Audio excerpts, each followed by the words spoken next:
Bonsoir.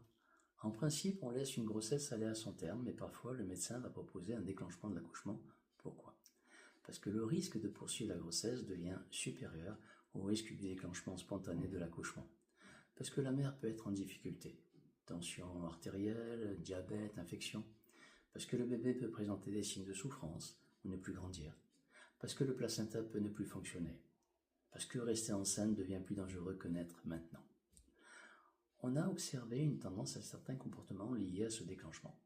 Il ne s'agit pas ici de culpabiliser ni la famille, ni l'équipe médicale, ni de sacraliser une naissance. Il n'y a pas de naissance parfaite.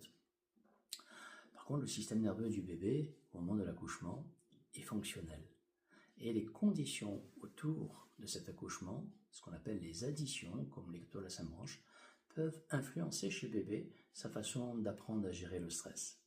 Le bébé apprend par sensation et cela peut induire certains schémas de réponse.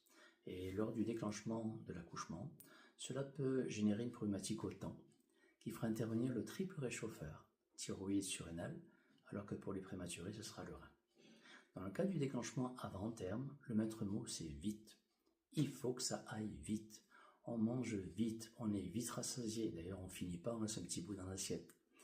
On s'éparpille, parce qu'on commence une chose, on ne finit pas, on commence autre chose, on finit pas. On ressent de l'impatience au fond de soi qui peut générer de l'acidité, des brûlures d'estomac. Comme cet accouchement s'est fait dans l'urgence, ça a généré des hormones de stress, de la CTH, et on a besoin d'activité physique pour pouvoir évacuer tout ça. On a besoin de nouveautés qui va libérer l'adrénaline parce qu'on s'ennuie vite. Dans le cas d'un déclenchement après terme, le maître mot c'est attente. On a du mal à achever une situation, à vivre des deuils, à se séparer.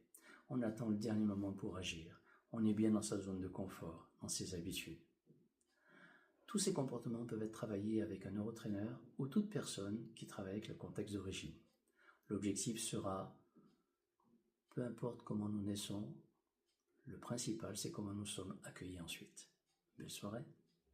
Bonsoir. En principe, on laisse une grossesse aller à son terme, mais parfois le médecin va proposer un déclenchement de l'accouchement. Pourquoi? Parce que le risque de poursuivre la grossesse devient supérieur au risque du déclenchement spontané de l'accouchement. Parce que la mère peut être en difficulté. Tension artérielle, diabète, infection. Parce que le bébé peut présenter des signes de souffrance ou ne plus grandir. Parce que le placenta peut ne plus fonctionner. Parce que rester enceinte devient plus dangereux que naître maintenant. On a observé une tendance à certains comportements liés à ce déclenchement. Il ne s'agit pas ici de culpabiliser ni la famille,